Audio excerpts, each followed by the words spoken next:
समजतंय मित्रांनो? परत एकदा मी सांगतो की सुरुवातीला वर्क डन काय होतं 0 होतं, त्यामुळे इथे वर्क डन काय झालं कॅन्सल झालं. त्यानंतर चेंज इन कायनेटिक एनर्जी काय आहे 0 आहे, म्हणजे कायनेटिक एनर्जी चेंज होत नाही. तसंच जर ती 0 असेल तर आपण काय म्हणू शकतो C1 = C2, म्हणजे त्या ठिकाणी 1/2 C1 square 1/2 C2 square cancel होईल. त्यानंतर नेक्स्ट कंडेन्सर साठी चेंज इन पोटेन्शियल एनर्जी सुद्धा काय असते 0 असते. याचाच अर्थ काय होतो की Z1 = Z2, Z1 आणि Z2 काय आहे सेम आहे. Z1 आणि Z2 काय आहे सेम आहे. जर या ठिकाणी Z1 आणि Z2 सेम असेल तर परत या ठिकाणी काय होईल Z1 आणि Z2 जर सेम असेल तर आपण काय म्हणू शकतो या ठिकाणी GZ1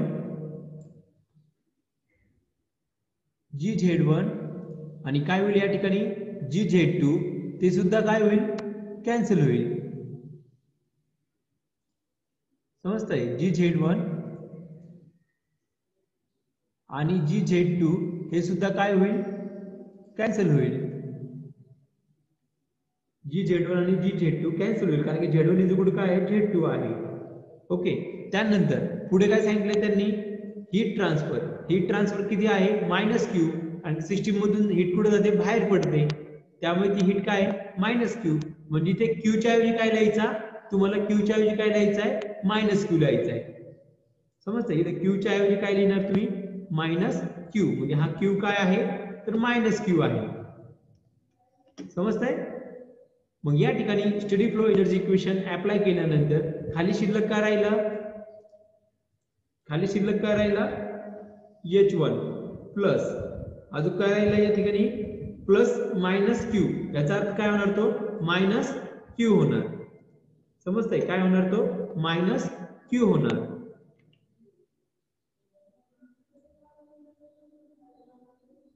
काय होणार तो -Q.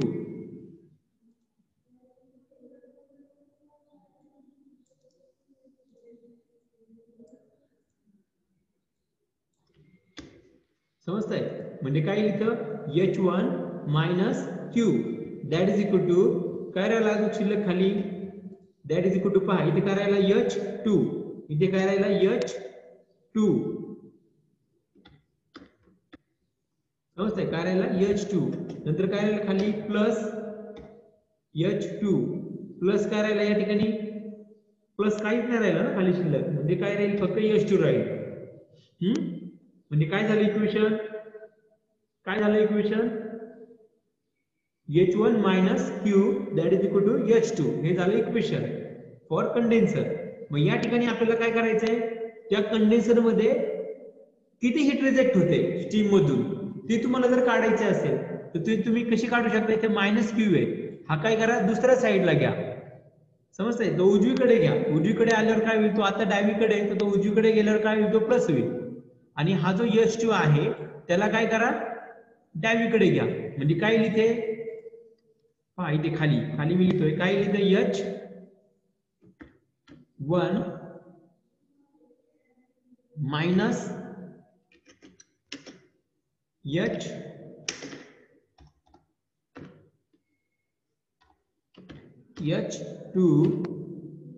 That is equal to काय Q इकडे साईडला गेल्यावर समजतंय प्लस Q होईल तो, म्हणजे काय आलं इक्वेशन.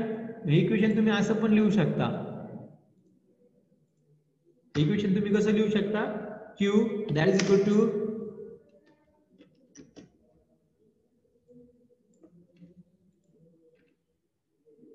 H1 मायनस H2, तुम्ही हे इक्वेशन असं देखील लिहू शकता.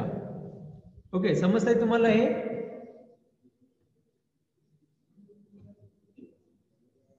समजतंय हे इक्वेशन कसं तयार झालं ते, म्हणजे कंडेन्सर साठी काही हीट सप्लाय किंवा हीट रिजेक्टेड कंडेन्सर साठी काय असेल heat rejected Q that is equal to H1 minus H2, म्हणजे हा झाला तुमचा फायनल फॉर्म्युला. समजतंय फायनल फॉर्म्युला कसा आला तो.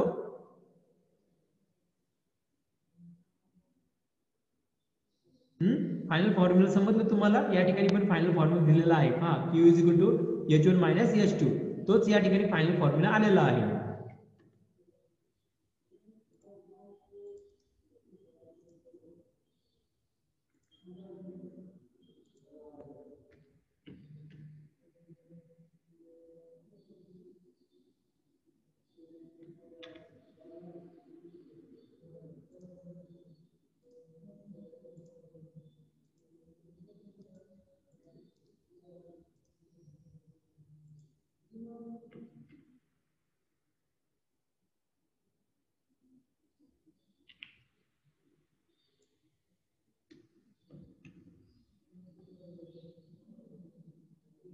ओके, या ठिकाणी आता तुम्हाला कंडेन्सर साठी इक्वेशन समजलं. त्यानंतर नेक्स्ट आपण steady flow energy equation apply करू.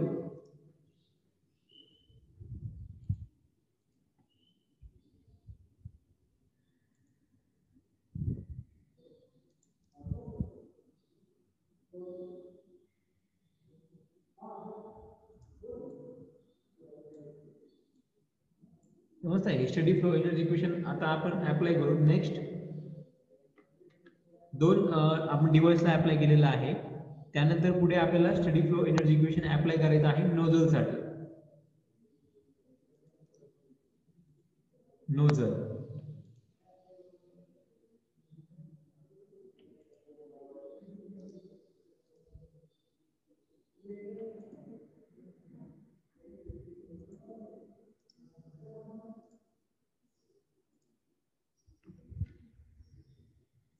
स्टेडी फ्लो एनर्जी इक्वेशन आपल्याला कशासाठी अप्लाय करायचं आता ते नोझल साठी.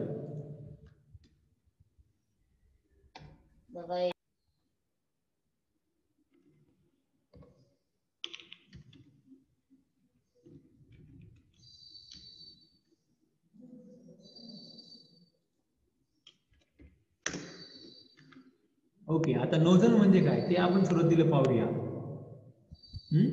नोझल म्हणजे काय? नोझल हे एक असं डिव्हाइस आहे की ज्या डिव्हाइस मध्ये काय असतं, जो काही क्रॉस सेक्शनल एरिया आहे तो काय होतो, व्हॅरी होतो. समजतं? या ठिकाणी पहा, तुम्हाला नोझलची फिगर आहे दाखवलेली. या ठिकाणी होतंय काय की नोझल मध्ये जो काही नोझलचा क्रॉस सेक्शन एरिया आहे तो काय होतो, व्हॅरी होतो. तो काय होतो, चेंज होत जातो.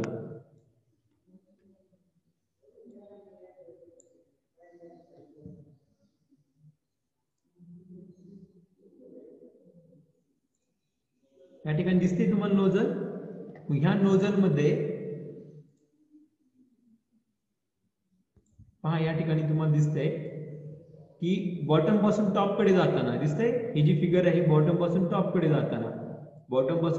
जाताना, त्याचा नोझलचा जो क्रॉस सेक्शन एरिया आहे तो या ठिकाणी काय आहे पहा, बॉटमला काय आहे, तो जास्त आहे. दिसतंय बॉटमला तो काय आहे, जास्त आहे. त्यानंतर तो काय झाला पहा, कमी झाला.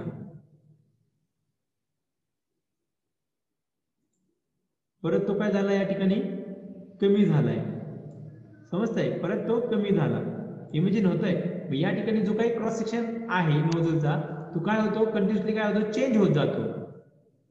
समजतंय? जर तो क्रॉस सेक्शन एरिया जर कमी झाला तर त्या नोझलचा आतमधला जो काही जे काही पाणी वगैरे किंवा जे काही फ्लुइड त्या ठिकाणी जाणार आहे नोझलच्या आतमधून जे काही पास होणार आहे तर तो पासेज सुद्धा काय होईल, त्या पासेजचा एरिया पण काय होतो, चेंज होत जातो. समजतंय? तसंच या ठिकाणी पहा, त्याची 2D डायग्राम या ठिकाणी दाखवलेली आहे. सुरुवातीला पहा, या ठिकाणी क्रॉस सेक्शन एरिया जास्त होता, नंतर तो कमी कमी होत गेला. दिसतंय? आणि सगळ्यात कमी तो कुठं झाला, थ्रॉटला. तो जो पोर्शन आहे त्याला आपण म्हणतो थ्रॉट. परत काय झाला, परत क्रॉस सेक्शन एरिया काय झाला, वाढत वाढत गेला. म्हणजे ही वेगळ्या टाईपची नोझल आहे. असं नोझल असतात. काही ठिकाणी क्रॉस सेक्शन एरिया काय होतो, कमी कमीच होत जातो. काही ठिकाणी क्रॉस सेक्शन एरिया हा फक्त वाढत जातो. काही ठिकाणी काय होतं, म्हणजे असे 3 टाईप आहेत नोझलचे. एक असते कॉन्व्हर्जंट टाईप, दुसरी असते डायव्हर्जन आणि तिसरी असते कॉन्व्हर्जंट अँड डायव्हर्जंट टाईप. म्हणजे या ठिकाणी जी काही फिगर तुम्हाला दिसतीये ती आहे कॉन्व्हर्जंट अँड डायव्हर्जंट टाईप. तर ह्या नोझल मध्ये काय होतं की क्रॉस सेक्शन एरिया काय होतो, सुरुवातीला कमी कमी होतो, त्यानंतर परत तो क्रॉस सेक्शन एरिया काय होतो, वाढत वाढत जातो. म्हणजे कॉन्व्हर्जंट डायव्हर्जंट टाईप नोझल या ठिकाणी तुम्हाला दाखवलेला आहे. तसंच अजून एक नोझल असते या ठिकाणी खाली जी तुम्हाला दिसते ना नोझल या ठिकाणी, ती जी नोझल आहे, समजतंय? त्याला पहा, मी रेक्टँग्युलर बॉक्स करतो.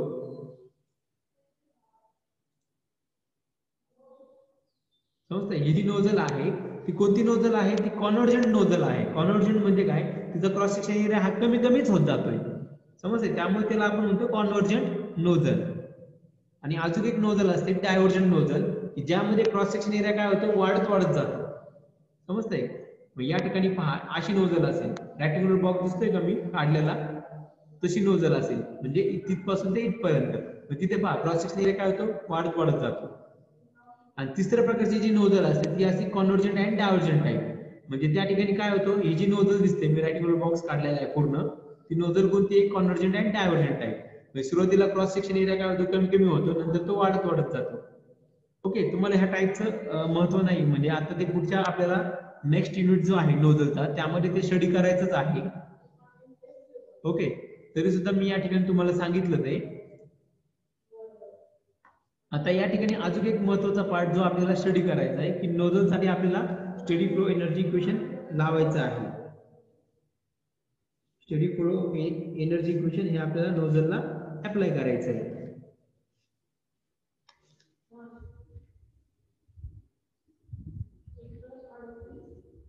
तर नोझल मध्ये काय होतं, की जो पॅसेज असतो, पॅसेज म्हणजे काय, नोझलचा आतमधला एरिया, समजतंय. ह्या नोझलचा आतमधला जो एरिया आहे त्याला आपण काय म्हणतो, पॅसेज. हा आतमधला जो काही एरिया आहे त्याला आपण म्हणतो पॅसेज. काय म्हणतो त्याला आपण, काय म्हणतो, हातला जो काही क्रॉस सेक्शन एरिया असणार ज्याच्यामधून काय होतं, पाणी काय होतं, फ्लो होतं. म्हणजे तो एक पॅसेज आहे की ज्याच्यातनं तो पाणी जाणार आहे, किंवा जी काही स्टीम आहे किंवा जी काही वॉटर असेल, जी काही फ्लुइड आहे ती काय काय होणार आहे, त्या पॅसेज मधून जाणार आहे. म्हणजे नोझल मध्ये काय असतो, एक पॅसेज असतो.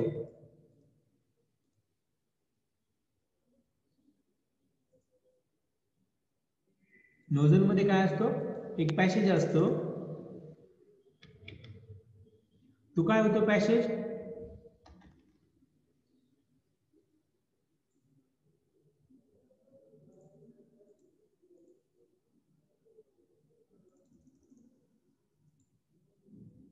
नोझल इज, नोझल तुम्ही त्याची डेफिनेशन कशी लिहू शकता, nozzle is a passage. Nozzle म्हणजे काय, एक पॅसेज आहे, एक मार्ग आहे. पॅसेजला आपण एक मोकळा मार्ग पण म्हणतो, पॅसेज. म्हणजे हा जो पॅसेज आहे की ज्या पॅसेज मधून काय होणार आहे, स्टीम फ्लो होणार आहे, समजतंय. म्हणजे नोझल काय आहे, एक पॅसेज आहे.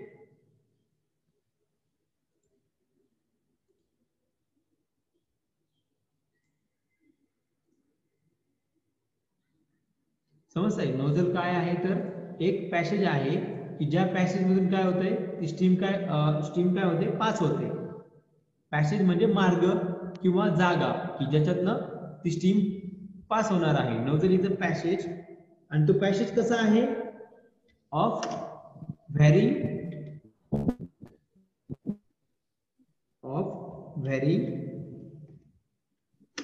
पॅसेज कसा आहे, of varying cross sectional area.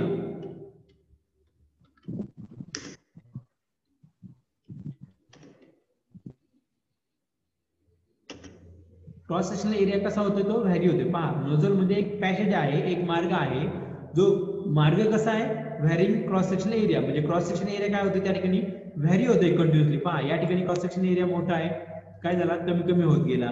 पण क्रॉस सेक्शन एरिया काय गेला, वाढत वाढत गेला. म्हणजे तो काय होतोय, सगळीकडे एकसारखा आहे का, नाही. म्हणजे तो काय होतोय, व्हॅरी होतोय. व्हॅरी म्हणजे काय, चेंज होतोय, समजतंय. त्यामुळे या ठिकाणी मी काय म्हणलंय, cross nozzle is a passage of varying cross sectional area. समजलं तुम्हाला ही term.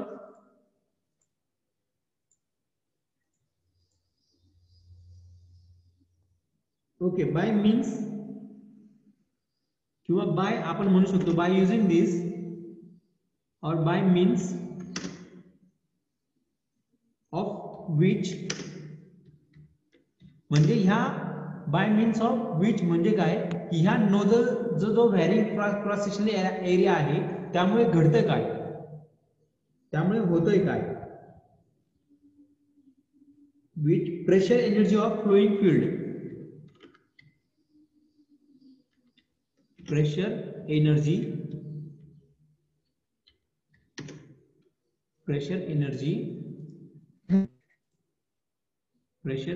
of flowing fluid.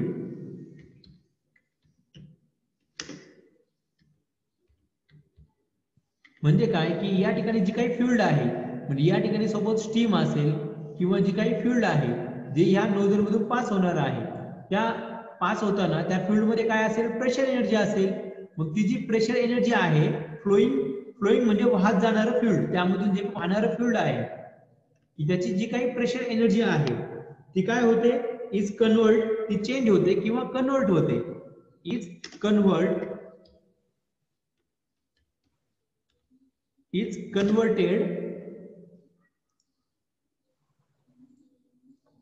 converted into kinetic energy.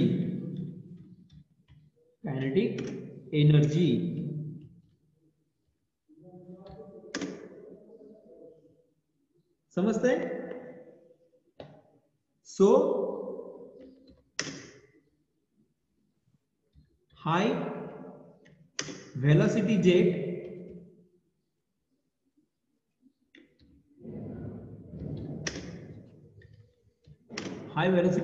is produced.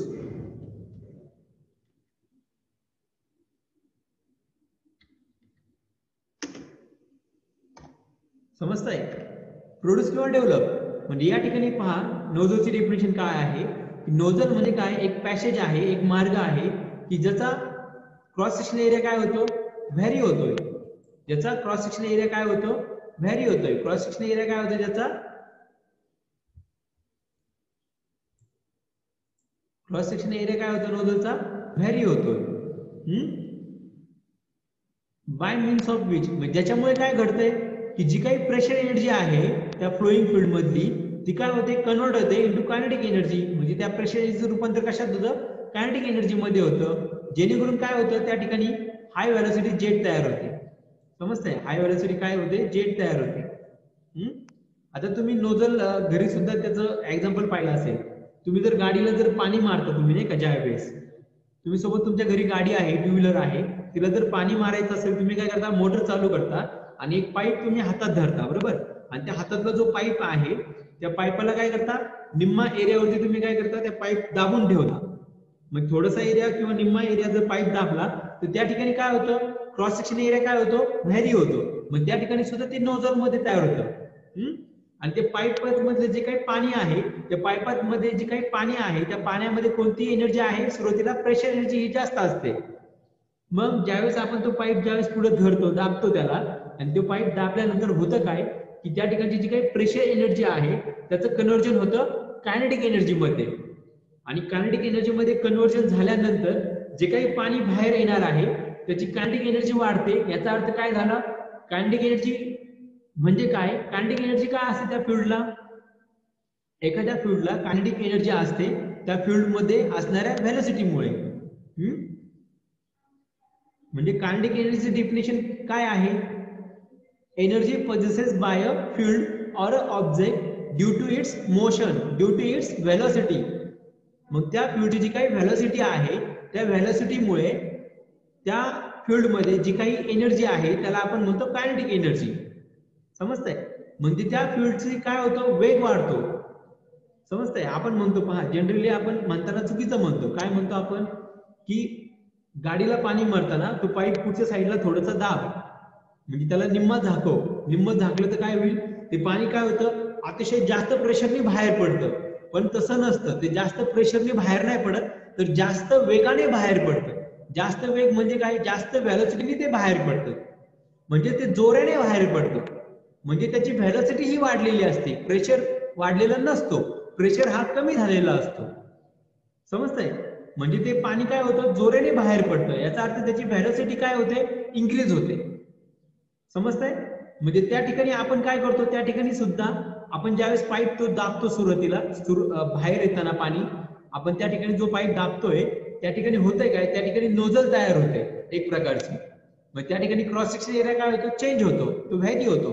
त्यामुळे त्या ठिकाणी एक नोझल तयार होते आणि त्या नोझल मधून जे काही पाणी सुरुवातीला नोझलच्या आतमध्ये, म्हणजे आपण जे पाणी दाबलेलं आहे त्याच्या आतमध्ये त्या पाण्याची प्रेशर एनर्जी ही जास्त असते आणि नोझल मधून जाताना नोझल काय करते, त्या पाण्याच्या प्रेशर एनर्जीचं कन्व्हर्जन कशात करते, कायनेटिक एनर्जी मध्ये करते.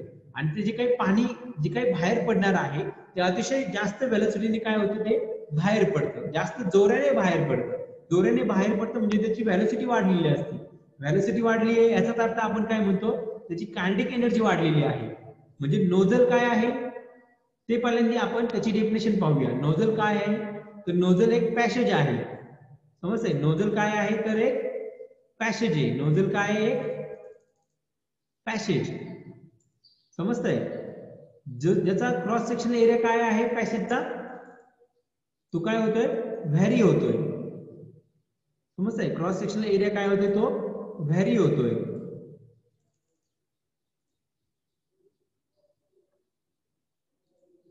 समजतंय, आणि बाय मीन्स ऑफ विच त्याच्यामुळे घडतं काय, okay, so that pressure energy of flowing fluid is converted into the kinetic energy. So that काय होतं त्या ठिकाणी, प्रेशर इज कशात कन्वर्जन होतं, कायनेटिक एनर्जी मध्ये कन्वर्जन होतं. प्रेशर एनर्जी कशात कन्वर्जन होतं, कायनेटिक एनर्जी मध्ये. आता कायनेटिक एनर्जी मध्ये कन्वर्जन झाल्यानंतर जे काही फ्लुइड बाहेर येणार आहे त्याची व्हेलॉसिटी काय असते, हाय असते. म्हणजे आपण काय म्हणतो, जे काही फ्लुइड जे बाहेर येणार आहे ते एक जेट तयार होते. समजतंय, मग ती जेट कशी असणार आहे त्या फ्लुइडची, एक हाय व्हेलॉसिटी जेट त्या ठिकाणी प्रोड्यूस होणार आहे. समजतंय, आपण काय म्हणतो त्याला, हाय व्हेलॉसिटी जेट काय होते त्या ठिकाणी प्रोड्यूस होते. समजतंय, हाय व्हेलॉसिटी जेट काय होते त्या ठिकाणी प्रोड्यूस होते. ओके, समजतंय या ठिकाणी, कोणाला काय अडचण आहे का? ओके, समजतंय नोझल काय आहे ते. आता ह्या नोझलला तुम्हाला steady flow energy equation apply करायचं आहे. समजतंय, परत एकदा आपण स्टेडी फ्लो एनर्जी इक्वेशन घेऊया.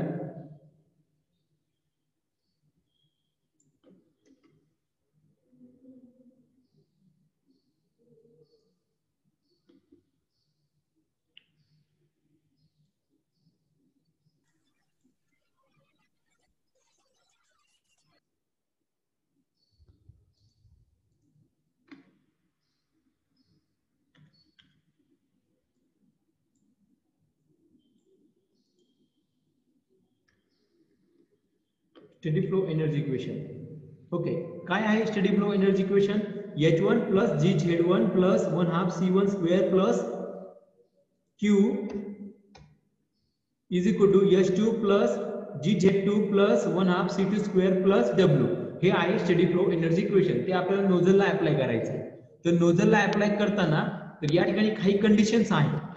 आता ह्या नोझलला अप्लाय करताना इथे नोझल मूव्ह होते का, नोझल मध्ये काही असं रोटेटिंग पार्ट आहे का, नाही. म्हणजे त्या ठिकाणी काही वर्क डन तयार होतंय का, तर तयार होत नाही. म्हणजे ह्या नोझल मध्ये वर्क डन किती आहे, 0 आहे.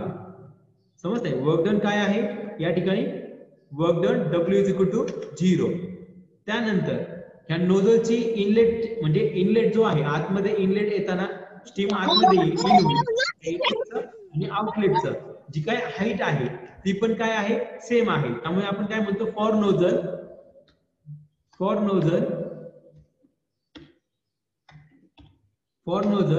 Z1 is equal to Z2. For nozzle Z1 is equal to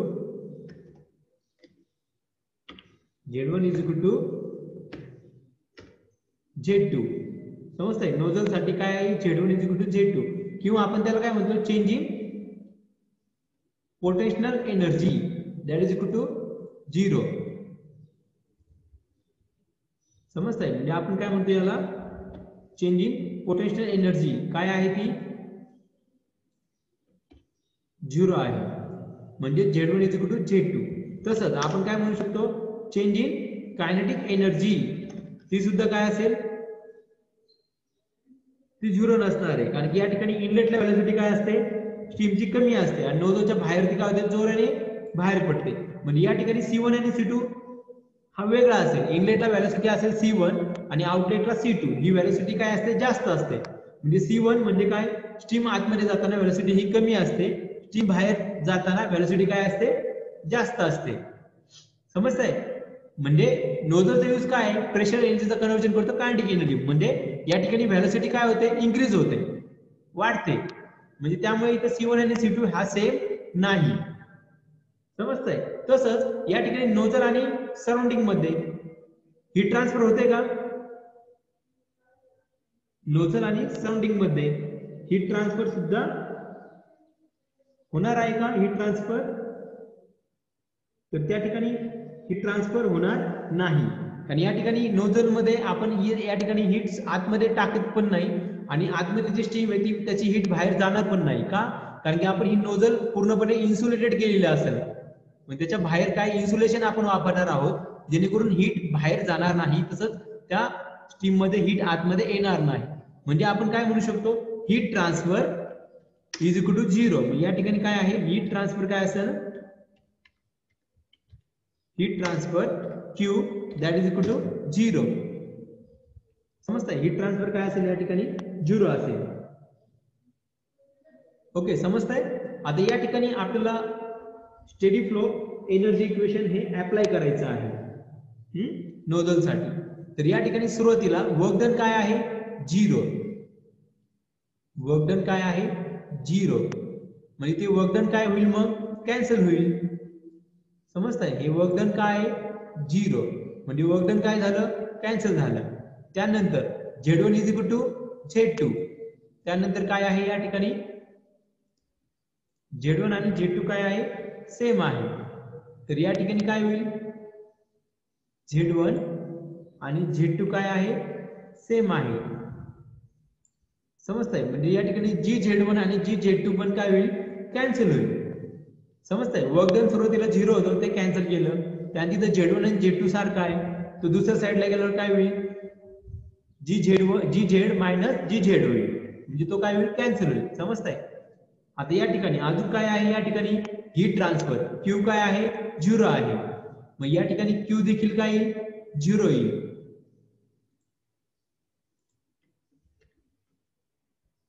या ठिकाणी Q देखील काय येईल 0 येईल म्हणजे Q देखील काय होईल कॅन्सल होईल समजतंय Q देखील काय होईल कॅन्सल होईल मग खाली शिल्लक काय राहिलं मग आता मग ते चेक करा खाली शिल्लक काय राहिलं H1 ओके अजून काय राहिलं या साईडला तर काहीच राहिलं नाही H1 आणि डायरेक्ट काय आहे equal to H1 is equal to काय राहिलं इथं H2 बरोबर परत अजून काय शिल्लक आहे का सॉरी H1 इथे प्लस राहिलं ना अजून सॉरी इथे आपण प्लस राहिला 1/2 C1 स्क्वेअर ही टर्म राहिली या ठिकाणी बरोबर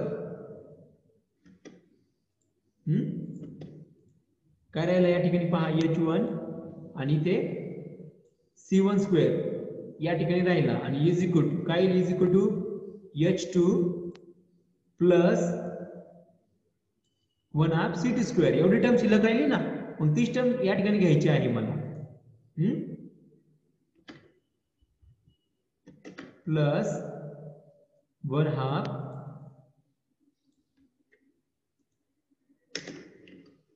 समजतंय आलं का मग या ठिकाणी एवढी टर्म राहिली होती H1 नंतर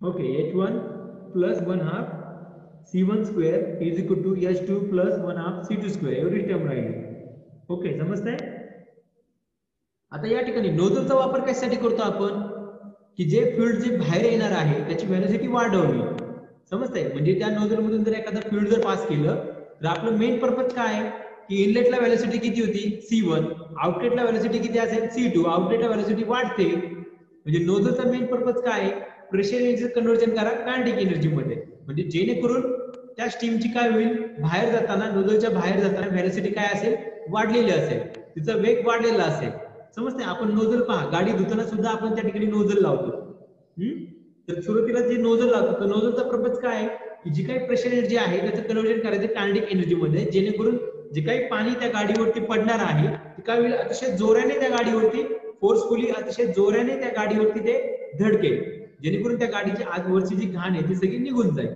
म्हणजे त्याची व्हेलॉसिटी वाढवणे ते जो फ्लुइड बाहेर येत आहे जे काही पाणी बाहेर येत आहे त्या नोझल मधून त्या पाण्याची व्हेलॉसिटी वाढवायची आहे हे तुमचा मेन पर्पज आहे म्हणजे नोझलचा यूज कशासाठी करतो आपण व्हेलॉसिटी वाढवण्यासाठी, त्या फ्लुइडची व्हेलॉसिटी वाढवण्यासाठी, किंवा त्या नोझलमधून जे काही पाणी बाहेर येणार आहे त्याची व्हेलॉसिटी तुम्हाला वाढवायची आहे. म्हणजे तुमचा मेन पर्पज काय आहे, तुमचा C2. म्हणजे मेन तुम्हाला काय मिळवायची आहे, जे बाहेर येणारे जे फ्लुइड आहे त्याची व्हेलॉसिटी ती वाढवायची. म्हणजे C2 हा तुमचा मेन एम आहे. कोणता? C2. म्हणजे ह्या नोझल मध्ये तुम्हाला काय करायचं आहे की आउटलेटला व्हेलॉसिटी किती असेल ती तुम्हाला फाइंड करायची आहे, ते तुम्हाला मिळवायचं आहे. पण नोझल मधून जे काही फ्लुइड बाहेर पडणार आहे त्याची व्हेलॉसिटी C2 ती तुम्हाला या फॉर्म्युलावरून काढायची. ओके. मग तुम्ही काय करा, हा H2 काय करा, दुसऱ्या साईडला न्या. दुसऱ्या साईडला जर H2 नेला तर काय येईल त्या ठिकाणी, तो मायनस होईल. समजतंय? हा H2 इथून निघून जाईल आणि तो दुसऱ्या साईडला,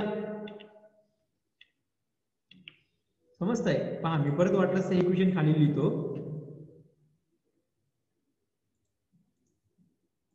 समजतंय? हा जो H2 आहे तो जर मी दुसऱ्या साईडला घेतला तर काय होईल, तो काय होईल, मायनस होईल. समजतंय? समजतंय? हे इक्वेशन भेटेल ना तुम्हाला. कळलं का हे इक्वेशन कसं आलं, H1 plus 1/2 C1 square minus हा H2 काय घेतला आपण, हा पहिल्यांदा उजवीकडे होता तो आता डावीकडे घेतला, तो डावीकडे गेल्यावर मायनस होईल आणि is equal to 1/2 C2 square. Okay, समजतंय? आता हा 1/2 आपण दुसरीकडे घेऊ. इथं 1/2 काय, हा 1/2 म्हणजे 1/2, इथं डिवाइड आहे ना. C2 ला 2 काय आहे, डिवाइड आहे. इकडे गेल्यावर काय होईल, तो दुसऱ्या साईडला त्या पूर्ण टर्मला काय होईल, तो मल्टिप्लाय होईल. समजतंय? पूर्ण टर्मला तो काय होईल, मल्टिप्लाय होईल. ओके, मग या ठिकाणी काय होईल, मग तो ह्या पूर्ण टर्मला हा 2 काय इकडे दुसऱ्या साईडला उजवीकडे तो खाली छेदस्थानी आहे, दुसऱ्या साईडला जाताना तो काय जाईल, तो छेदस्थानी राहणार नाही. समजतंय? तो छेदस्थानी न राहता तो कुठे जाईल, त्याला मल्टिप्लाय होईल. या सगळी जी टर्म आहे त्याला तो काय होईल, मल्टिप्लाय होईल.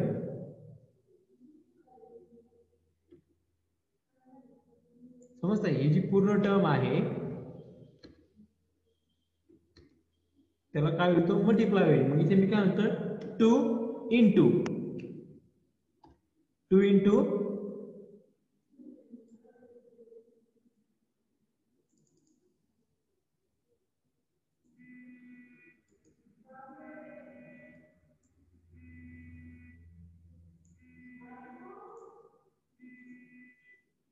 ओके, समजतंय हे मित्रांनो?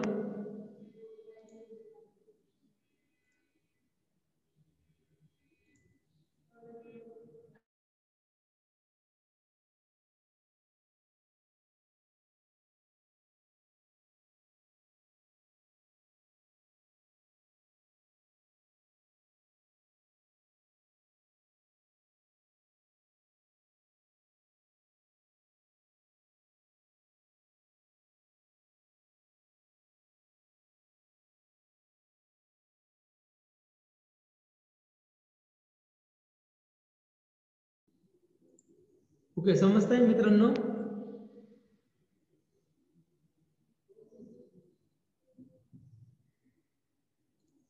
ओके, हा 2 जर दुसऱ्या साईडला गेला तर तो सर्वांना मल्टिप्लाय होईल, त्यामुळे इथे मी